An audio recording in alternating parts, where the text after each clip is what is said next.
My name is Haley, and as you can see, I love music.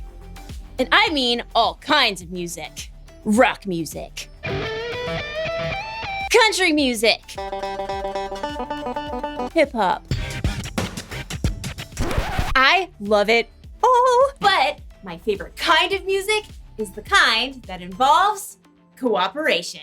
Cooperation is working together to do more than you can do alone. Take an orchestra, for example. It takes all kinds of cooperation for an orchestra to come together. They've got strings, woodwinds, brass, and of course, Percussion! By themselves, those instruments sound just fine. But when they all play together,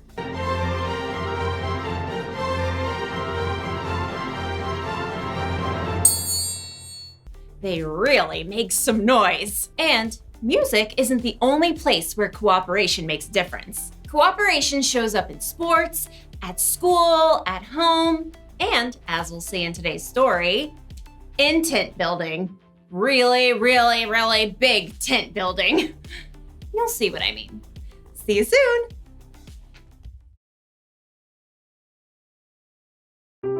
The Bible. It's 66 books of history, stories, letters, and poetry that fit together to form God's one big story.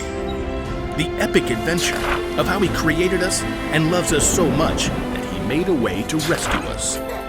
As we travel through the Bible, from Genesis to Revelation, we discover people who met God and found their lives changed forever.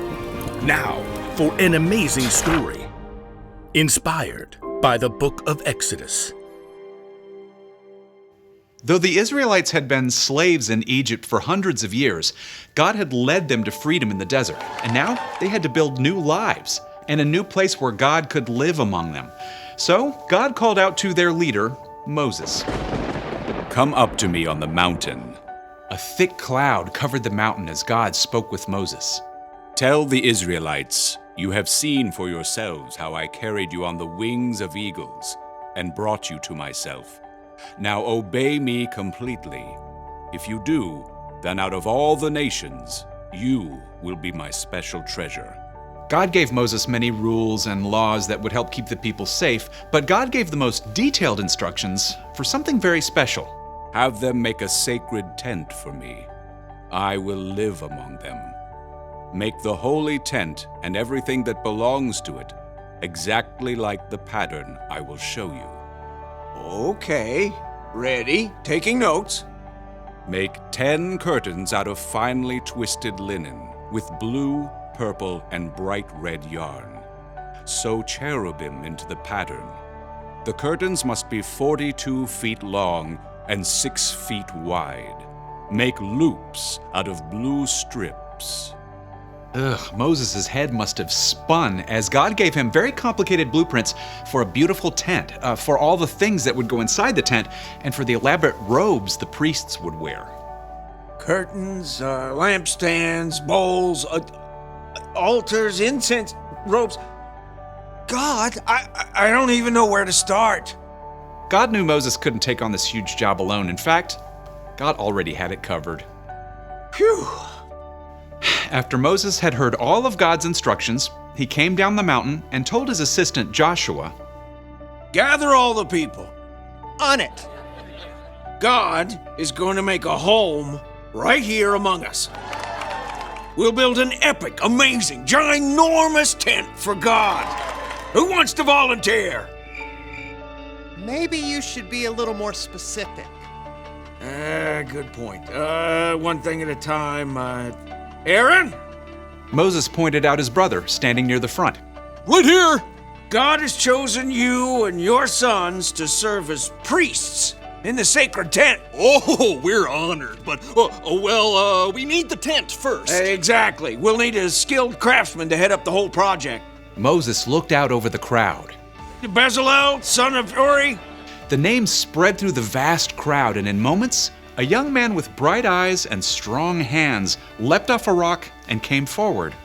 Bezalel, son of Uri, tribe of Judah, at your service. God has chosen you to lead everyone crafting the holy tent. Wow. Okay.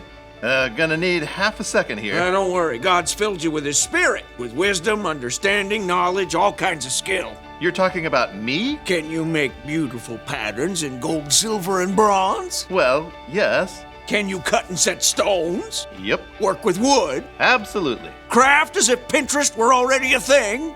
Theoretically, yes. God will give you all the help you need, starting with, Oholiab?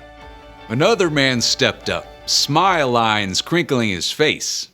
Hey, man, that's me. Yeah, God also had chosen you and given you special skill in all kinds of crafts. Oh, totally rad. And to top it off, God has given both of you the ability to teach others everything you know. All right, we're so on it. We'll train up an entire team. There was just one catch.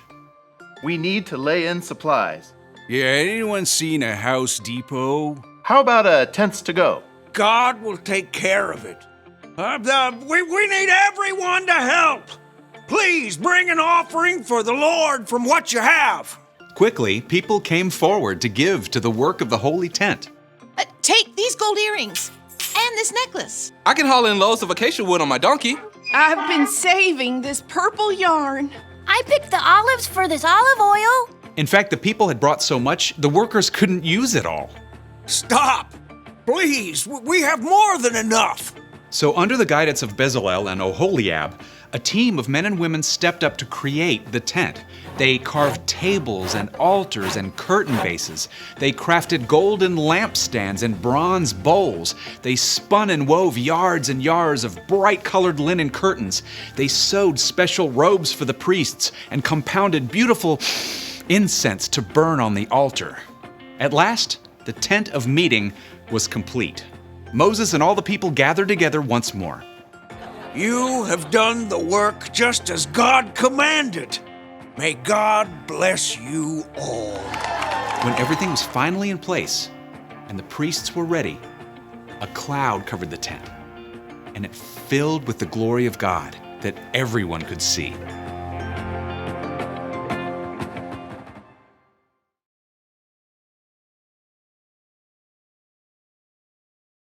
When the Israelites were wandering in the desert, God asked them to build a big tent. A tent we now call the Tabernacle, where people could worship God and where God could live. Oops. You heard that right.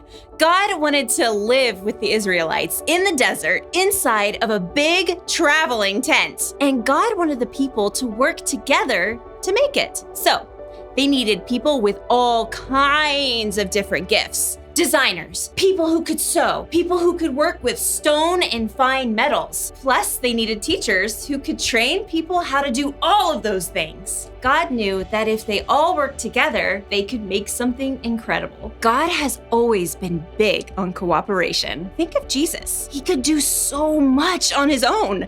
He could work miracles, and yet he chose to work together with a unique group of 12 disciples as he traveled and he taught. God wanted them to work together. And guess what? God wants us to work together too. You see, we are all unique. We all have things we're good at. We could be good at sports, or good at math, or good at coming up with stories. We could be hard workers, or good at solving problems. And by ourselves, we could do just fine. But when we work together, when we use our gifts with the gifts of other people, then we can really make some noise.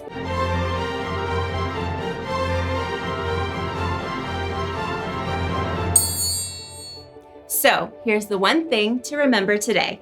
God wants us to work together. Working together helps us get things done faster. It helps us get things done better. Plus, it helps us to grow the relationships with the people all around us. And that is a good thing. Thought we could use a big finish. I'll see you next time!